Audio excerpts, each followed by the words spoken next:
Welcome everyone to the 2024 Forest Economy Program information session. My name is Marina Bowie. I serve as the Forest Economy Program Manager and Timber for Transit Program Manager for NBRC. I'm joined by a few other staff at NBRC. Sarah Demers serves as our Program Coordinator. We have a couple of state program managers online. Welcome Christy Farnham from Vermont and Kyle Wilbur in New York. Thank you both for joining. I will ask that folks stay muted during this presentation. We'll have plenty of time for questions where I'll pause. You're welcome to come off mute, or as you have questions, send them in the chat. And we'll have some people in the background. Sarah will be answering some questions for me while we go. So thank you, Sarah, and I'll get started.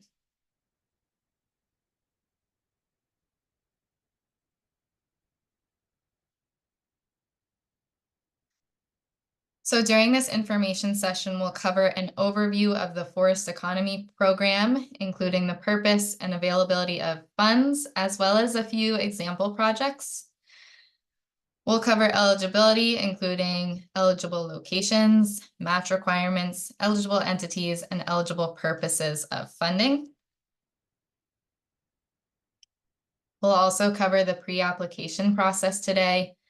We used to refer to pre-applications as our letters of interest, so just know that this is a very similar looking process, but we will be using a new grants management system, which I'll get into later on. We'll cover the timeline, process, and requirements for pre-application, as well as evaluation. And finally, we'll send you off with what's next, which is project development, some NBRC office hours, and grants management system training coming. And then, of course, again, we'll have some time for question and answer sessions. So if any of you were on for the Timber for Transit information session from 9 to 10, we will cover a lot of the same information.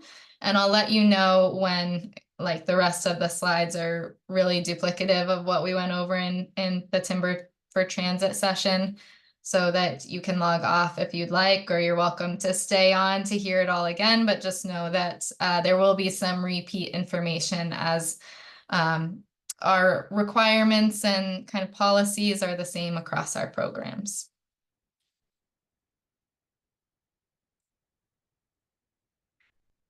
In 2023, which we just wrapped up, NBRC funded 9 projects across 2 grant rounds for a total of $7 million in awarded projects.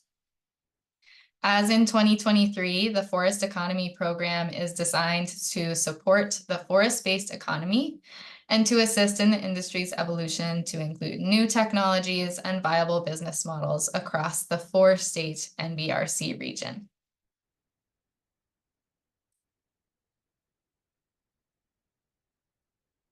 For those potential applicants who are familiar with NBRC's Core Catalyst funding opportunity, the Forest Economy Program is distinct in 2 important ways. The first is that this program emphasizes the potential for impact across the entire NBRC region. And infrastructure projects must directly support the forest economy. So if your infrastructure project has nothing to do with support of the forest economy, we'll recommend that you apply for the Catalyst program. And then I'll get into some examples of successfully funded projects.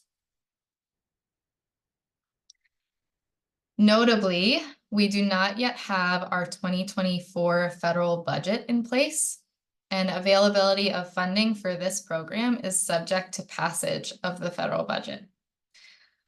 This year, an estimated $4 million may be made available for awards under 2 funding rounds for the 2024 Forest Economy Program. So like in 2023, if you were familiar with this program last year, we'll have 2 opportunities to apply for funding. So this kind of 2 cycle per year setup is supposed to be supportive of projects that may not be ready in the spring to be able to come in the fall or spring of 2025, just a little bit more flexibility. We've had some changes to the 2024 programming for the Forest Economy Program as compared to how this program ran in 2023, and I'll be sure to highlight those changes throughout this presentation.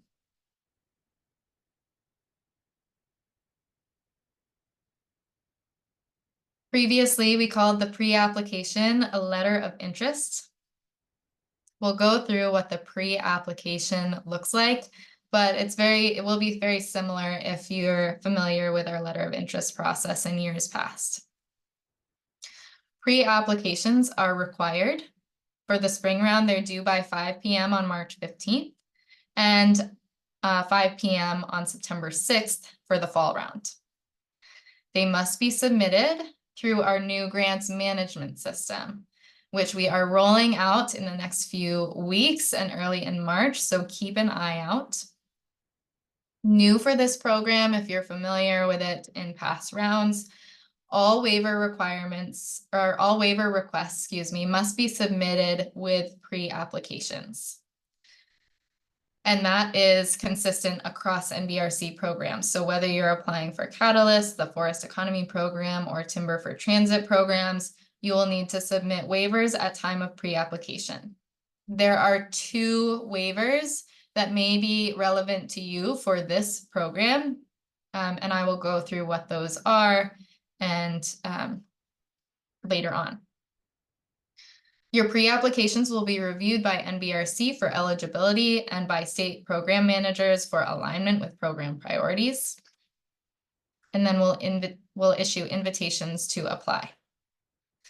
Again, all pre-applications details will be covered in this session, so we'll cover those later on. We'll go through each question that you'll be asked, so stay tuned. If you are part of the Timber for Transit program in first information session from 9 to 10, just know that all of that information is the same for the Forest Economy Program. The first thing you'll want to do as you set up your project is determine your eligibility. Nobody wants to apply for funding and then realize that they were not eligible in the first place. So we'll go through the detailed steps of determining your eligibility. We assess these by location, by the type of applicant entity, and some eligible purposes of funding. So for location, we'll cover NBRC's service area, our 2024 distress criteria, and how that distress criteria informs the match requirement for your project. We'll also cover eligible applicant lists and then eligible purposes. So for this program, there are specific projects that we are looking to fund, project types and award sizes, and we'll cover the investment priorities for the program as well. By statute, the NBRC is required to annually assess the level of economic and demographic distress in our service area. The resulting designations reflect whether the NBRC can provide grants within a county. On the left here, you'll see a list of NBRC eligible counties. And then on the right, you'll see maps of each of our 4 states. The dark green counties are identified as distressed. The light green are identified as transitional. And the light blue, which there are only a couple of, are attainment counties. And I'll get into a little bit more of what that means. First, assessment of distress takes into consideration data points such as percent of population below the poverty line, unemployment rates, and median household income, among other statistics. Counties are then determined to be distressed, transitional, or attainment counties, which informs the match requirement. For distressed counties, the match requirement is 20%, and for transitional counties, as listed here, the match requirement is 50%. Attainment counties are not eligible to receive funding. However, occasionally in an attainment county, there may be a municipality identified as an isolated area of distress, and these locations are eligible. If an applicant entity has a mailing address within an attainment county, but the project itself is focused in distressed and transitional counties, applicants may apply for a significant benefit waiver at the time of pre-application. So as I mentioned, there are two waivers that may apply for you. If your entity is an eligible entity, but is located in an attainment county, you may still be able to apply for funding if the project itself takes place in our distressed or transitional counties. You'll just need to submit a significant benefit waiver at the time of pre-application. Multi-county and multi-state projects that impact distressed and transitional counties may also be eligible for funding, and match is calculated based on an average of the participating project counties. So if your project addresses challenges in counties that are distressed and transitional, your match rate will be an average of the match rate in those counties. And that match rate will be automatically calculated when you submit the information into our grants management system.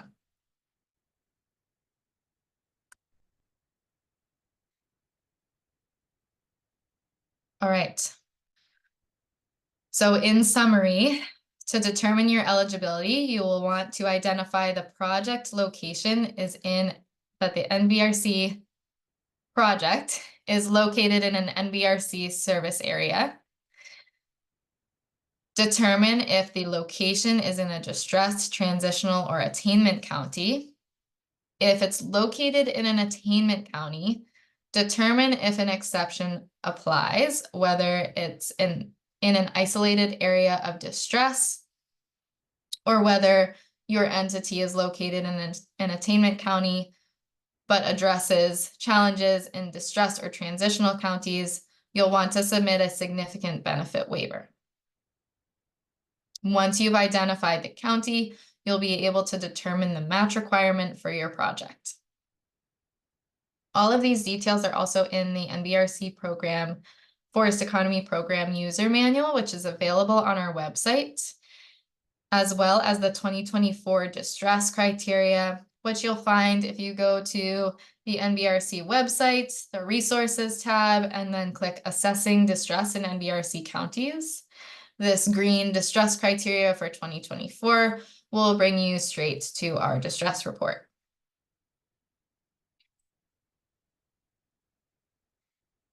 State governments, local governments, and subdivisions of states, tribes, and nonprofit entities are all eligible to receive NBRC funding. For-profit entities, LLCs, and other entities that are not a 501c are not eligible to apply for NBRC funds. As you register in our new grants management system, you'll need to identify the type of entity you are in that stage.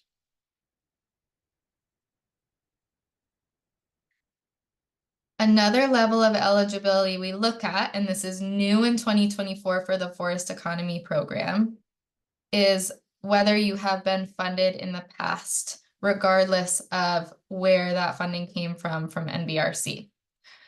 So if you have received any funding from NBRC, again, regardless of the program you received from, you'll want to look and make sure the project, any prior funded projects, have at least been 75% expended by March 1st. If it has not, you can submit a 75% expenditure waiver at the time of pre-application. So again, I mentioned there are two waivers that may apply for you. The first was the significant benefit waiver, and the second is the 75% expenditure waiver. If any of your prior funded projects have not been at least 75% expended by March 1st, you're not eligible unless you submit the 75% expenditure waiver at the time of pre-application. If that is the case for you, we'll also encourage you to talk with your state program manager who reviews or denies those 75% expenditure waivers.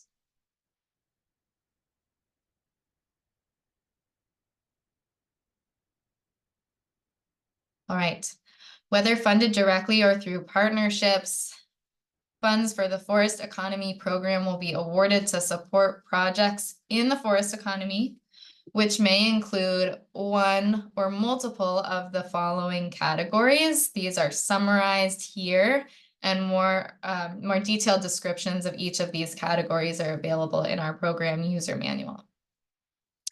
Community development projects in support of the forest economy, workforce training and development projects in support of the forest economy, business planning and technical assistance projects, marketing and communication and education work, and infrastructure in direct support of the forest economy are all eligible project categories for this program. So we are looking for projects that address one or multiple of these categories specific to the forest economy. For number 4, marketing, communication, and education work, this is new for 2024.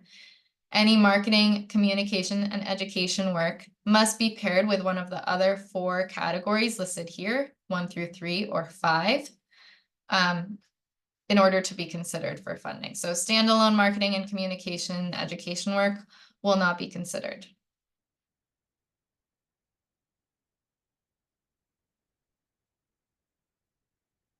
These are our program investment priorities as they're listed in the program manual. So I won't read through each of these, but I want to point out for number 1, we want to invest in the development and commercialization of technologies that create and grow needed markets for low-grade forest harvest residuals. An addendum to this, and this is in our program manual, is that basic research projects will not be considered. So we're really looking for projects that address the development and commercialization side of R&D, not so much the research projects.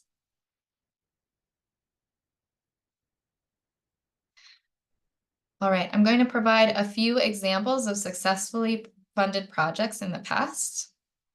The first is a 2019 project for the town of East Millinocket to redevelop the East Millinocket paper mill site into a multi-industrial complex. The resulting impact on the forest economy was the town of East Millinocket was able to successfully purchase the mill property and prepare the site for industrial use by new businesses, including forest product companies. This project is a good example of a community development project as described in our program materials. In 2020, we funded the Northern Vermont University to establish the Forestry Accelerator and Workforce Development Program to address the economic shift produced by the chronic and consistent decline of the forest products industry across our region. The resulting impact is a program that provides technical assistance to companies looking to develop markets in northern New England and works to solve regional challenges in the forest economy. This is a good example of a business planning and technical assistance project that supports the forest economy. In 2021, the University of Maine was funded to evaluate wood sources and treatments for their suitability in fiber thermoforming, which is a plant-based replacement for plastic packaging, and to develop a training course for the workforce needed to operate the machinery. The project helps to position the region to become a resource for this new product.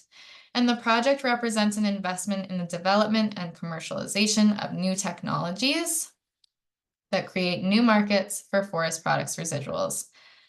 It also represents a workforce training project.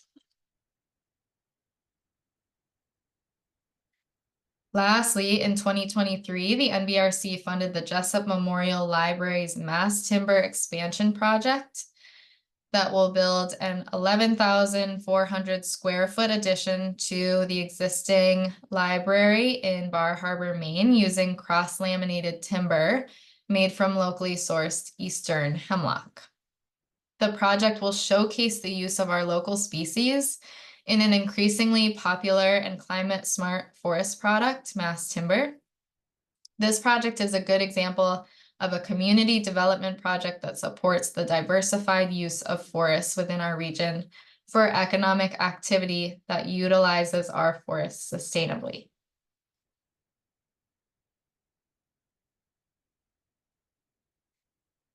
I'm going to pause here for anyone attending this information session who is also part of the Timber for Transit session. The rest of these slides are duplicative of what we covered in the Timber for Transit session. So all of our policies, requirements, our pre-application questions, they will all stay the same for this program as well. So you're welcome to stay on, your time is valuable, so understand if you need to log off. Otherwise, we'll keep going. This next section will cover NVRC policies and requirements, our match and cost share, the period of performance, ineligible purposes, program income, use of funds, the notice to proceed, NEPA review, the federal funding ceiling, and the Buy American preference. For all of these details, you're also encouraged to take a look at the Forest Economy Program User Manual and the NVRC Compliance Manual, both of which are available on our website. Please be sure to look through those and confirm that your applicant entity and your project can meet the requirements for your project.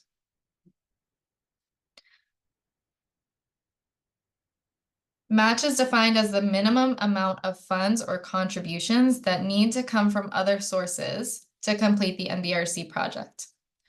All Forest Economy Program awards have a required minimum match, which is determined by the distress level of the county the project is located in. So recall that distress counties, 20% match, transitional counties, 50% match. Combination is an average of those match requirements. And attainment counties, you'll want to submit that significant benefit waiver or look to see if your project is located in an isolated area of distress. We understand that some projects have total costs that require funds in addition to the NVRC award and our minimum required match, which we refer to as cost share. And I'm explaining that now because people get cost share and match a little bit confused. They're defined in our manual, but that cost share is any additional funds in excess of the NVRC award and the minimum required match by the commission. We understand at time of pre-application that not all match and cost share funding will be secured, but we will ask you for some information at time of pre-application on the committed or planned match funding. So just be prepared to answer that, and I'll go into more detail later on.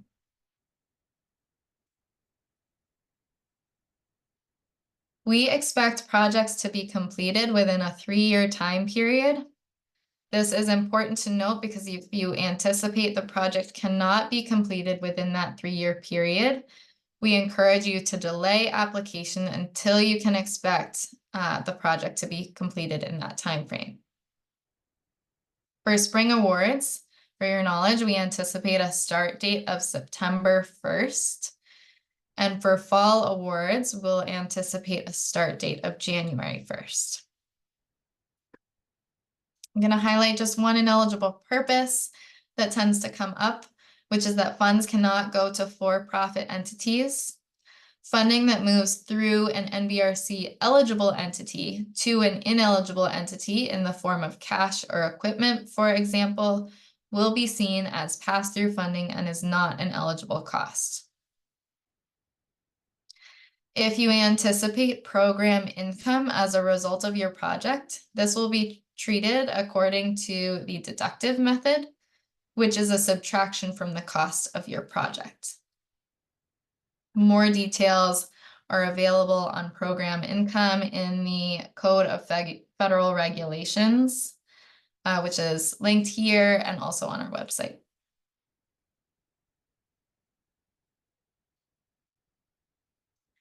Again, I mentioned the, actually, I'm not sure I have, the NVRC funds can be paired with other federal funds, but only up to 80% of the total project costs.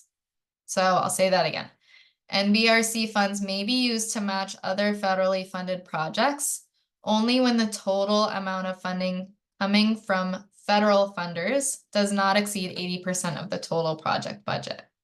You'll want to check with your other federal partners if you have multiple in your funding stack to see what their requirements are, as sometimes they differ. NBRC funds used to purchase or construct real property requires the federal government to maintain an interest in that property for 20 years.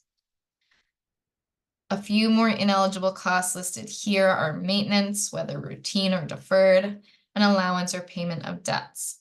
Of course, there are other ineligible costs listed in our program user manual, which is available on the website.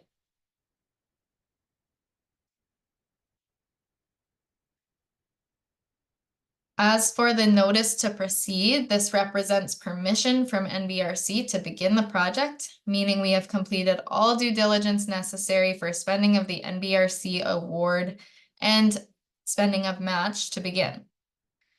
Please note that an environmental review is important to consider as you plan for the timeline of your project. For planning purposes, we've listed a few different types of NEPA considerations. Typically projects fall within one of 3 NEPA considerations. Projects that don't have construction, renovation, or in-the-ground disturbance generally fit within the categorical exclusion category. The NEPA in this case will be relatively quick, only a couple of weeks, and no significant cost associated. Your project may fit within CADEX, short for categorical exclusion, but may require additional consultation, for example, with the Historic Preservation Office within your state. For planning and budget purposes, this NEPA level review may take a few months and cost between $1,500 and $3,000 to complete.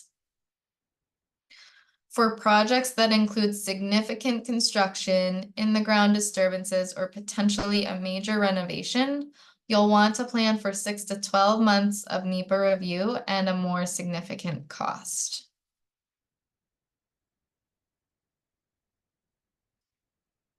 All right, as I mentioned, the NBRC has an 80% federal funding ceiling, meaning only 80% of total project costs can come from federal sources. Again, it's important to check on other federal agency requirements as they might differ.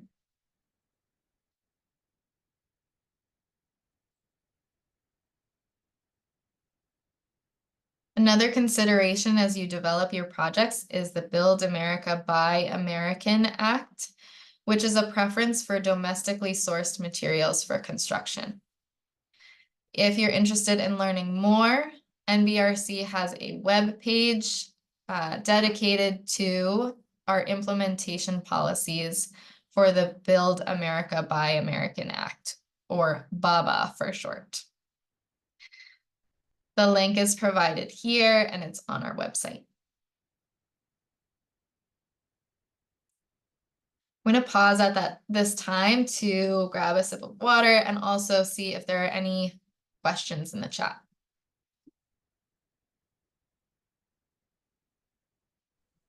Hey Marina, the chat's been pretty quiet, but now would be a good time for anyone who has a question to go ahead and ask it. Thank you, Sarah. Feel free to come off mute or raise your hand.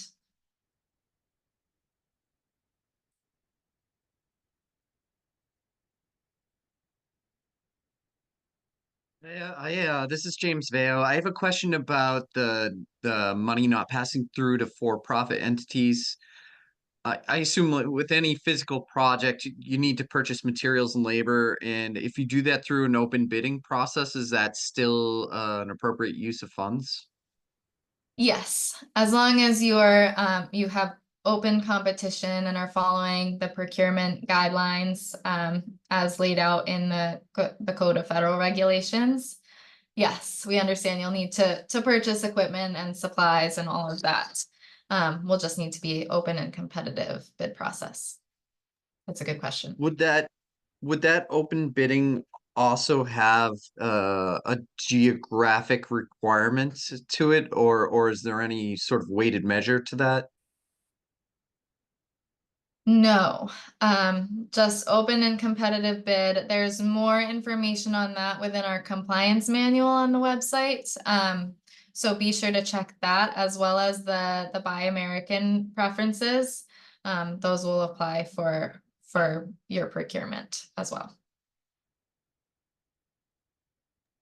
I just have one more question. In terms of the NEPA review, is there someone that can, I have a feeling for our project, it would be, a pretty tricky thing to determine, what level of NEPA review is, required. Is there someone, on staff that can maybe go through it with me if I give them an email? Yeah, send an email to admin@nbrc.gov. I understand that projects are very different and we could get into all kinds of specific questions. So if you want to send it there, we will get back to you on time estimates and all of that.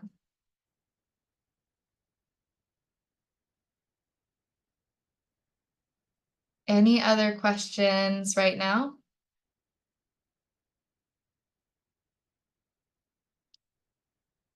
Okay, well, thank you, James. Those were good questions. All right, we'll keep moving. The next section is on pre-applications.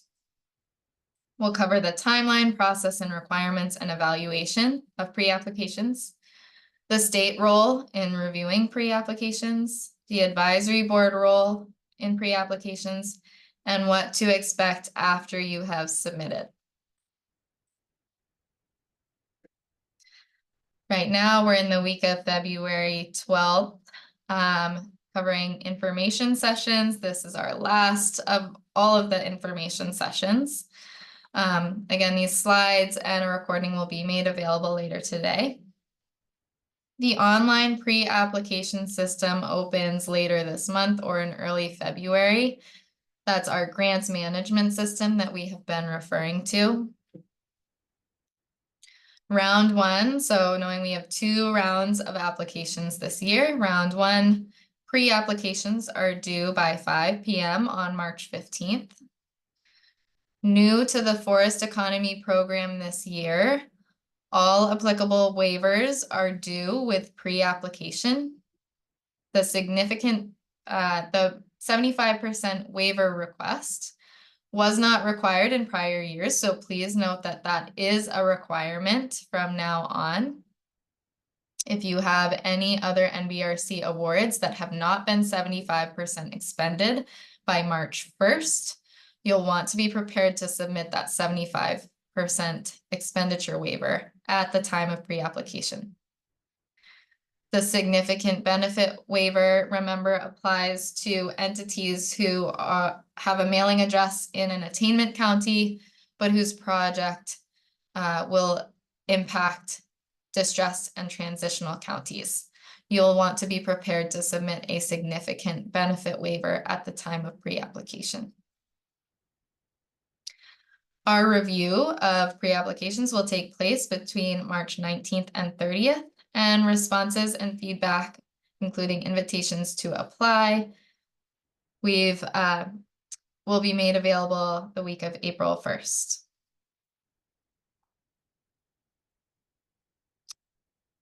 Again, we have a new grant management system. You will need to submit your pre-application through that system. We'll be making detailed guidance available for accessing and using that system later this month. It will require you to create an account and answer some pre-application questions. And again, we'll be providing some guidance there. For today, we'll go over the questions that will be asked as part of that pre-application.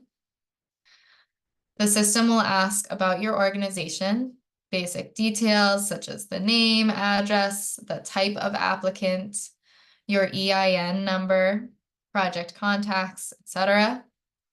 To receive an award, you will need a UEI number. So if you don't have a UEI number, prior to pre-application is a great time to register, which can be done for free at sam.gov. If you're invited to apply, all of this information will be carried over to your application, so you won't need to resubmit this.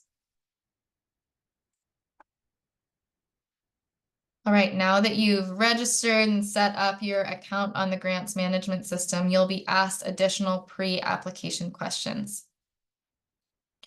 We ask if you are a previous NBRC award recipient. This helps us track how many new applicants we have, as well as that 75% expenditure requirement. We'll also ask if your project serves a rural community with a population less than 5,000. You'll be asked to share the primary place of performance, so essentially where the project itself takes place. This may not necessarily be the address of the applicant entity. You'll be asked to provide a zip code, county, and an option to add latitude and longitudinal coordinates if you'd like to get super specific. And then you'll be asked for a project title as well. At time of pre-application, there are two components to the budget. The first is the budget narrative. This is a text box where you'll be asked to list and describe expenses over $5,000. You'll also be asked to list out any match sources in a table and the status of that match source, whether it's committed and secured, pending, or there's an application that's due later on. Those are all good details to provide in the budget narrative.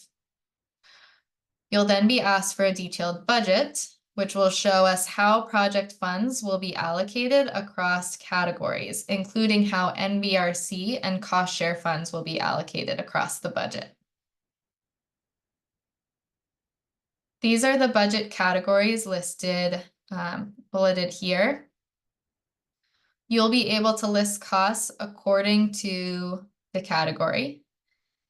If you are familiar, you've applied for NBRC funds in the past or federal funds generally.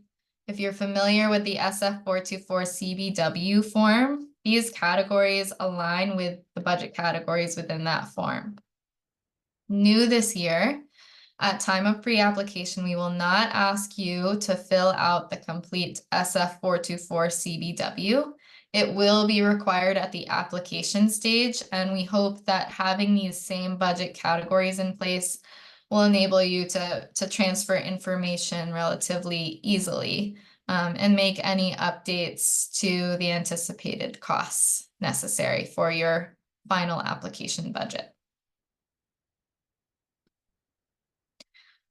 So at this point, we have your registration and organization information, as well as a sense of the budget. The next phase will be narrative questions. Each text box has a 10,000 character limit, which is about 2 to 3 pages of space. We encourage you to develop your responses within a separate Word document so that you can finalize everything, and then you'll be able to just copy and paste that information into the grants management system when you're ready to submit. The first narrative question is the project abstract. You'll be asked to provide a summary, identify the project category, and describe the status of the project. So what is the overall project scope, including tasks and activities, and anticipated time frame for the completion of the project.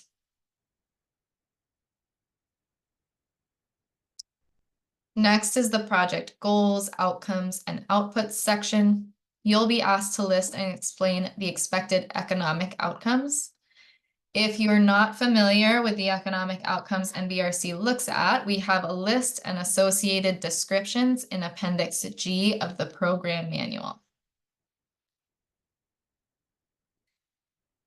Next is the program investment priorities. So this is your opportunity to explain how your project addresses the investment priorities for the project, which are listed in the program manual. I also copied them in an earlier slide, so be sure to review those.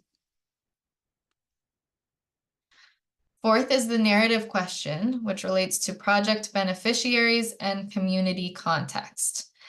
This is your opportunity to share who the project will benefit and why it matters to the community.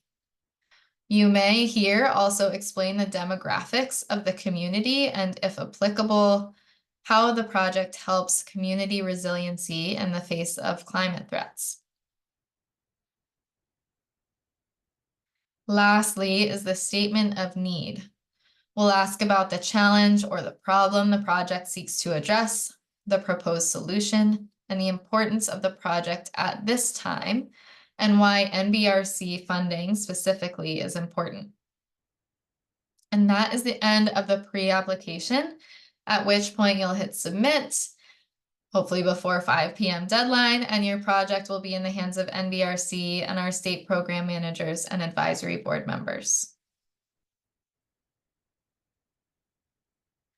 First, NBRC will look at eligibility and alignment with program priorities.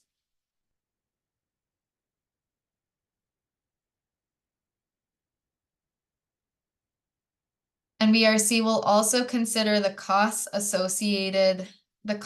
associated benefits of NBRC funding, as well as the benefits to the broader region, and will consider projects that are identified as a state priority.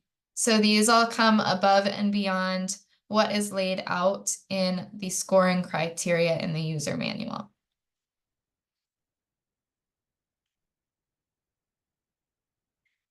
The state program manager role in the Forest Economy Program is to assist in project development, to review and assess pre-applications for alignment with FEP priorities, and to issue invitations to apply. The state program managers also work closely with our advisory board. So this program utilizes a 9-member advisory board consisting of experts in the forest economy. The advisory board is made up of 1 member representing the NBRC's federal co-chair and 2 members from each of the 4 states. Their names and contact information, as well as the state program manager names and contacts, will be made available in a later slide and are also in the program materials online. The advisory board members help NBRC market the program, and they serve as a resource in project development. These folks evaluate pre-applications and provide sector expertise to our state program managers for their evaluation. The advisory board also serves as a resource for projects invited to submit a full application. What our advisory board members do not do is score applications. They are strictly in an advisory capacity, and our state program managers score. After pre-applications are submitted, projects can expect to hear back the week of April 1st with the status of their project and information from NBRC. That may be an invitation to apply, if applicable, with feedback for the application. It may be a recommendation to submit in a future round with some feedback, or it may be an ineligibility determination.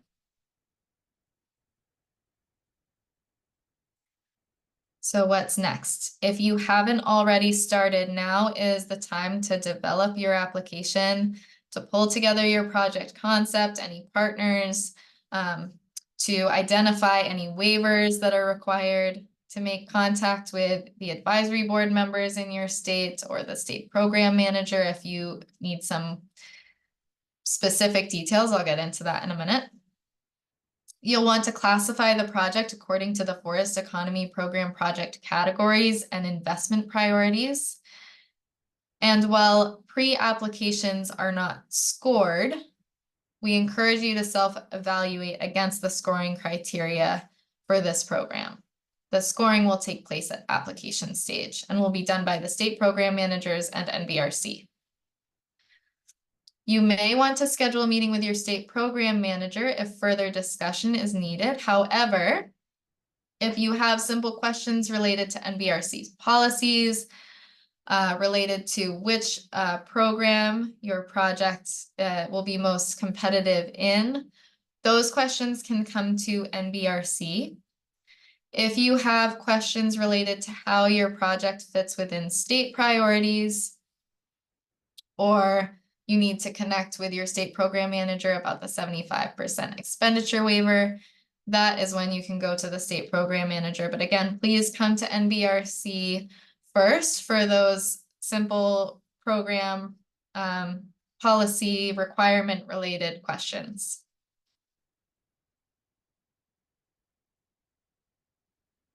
Again, further details and information about the grants management system, along with technical support resources, will be made available later this month, maybe into early March. An updated Forest Economy Program user manual will be updated with additional pre-application information. You'll see in part 2 that we have some really basic pre-application information that will be updated as well. At this time, I want to remind folks to register when you have access to the grants management system. Get online, register yourself, get familiar with the platform, and start writing out the answers to your questions. Pre-applications are required and must go through that grants management system. And then finally, we've had some questions about this. So we are discouraging folks from submitting the same project application to multiple NBRC programs. If you're not sure where your project fits, please send an email to admin@nbrc.gov and we can answer those questions. All right, at this time, I will open it up for any further questions, either in the chat or if folks want to come off mute.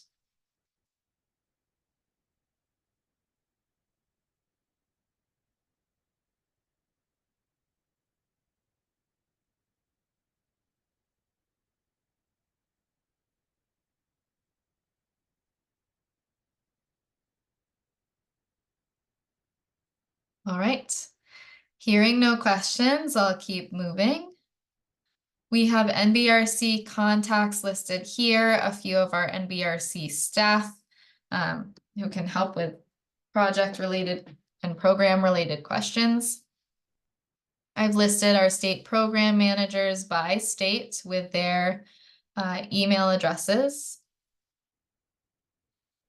And finally, last slide has some resources, the Forest Economy Program webpage, NBRC's distress criteria, and resources for local development districts.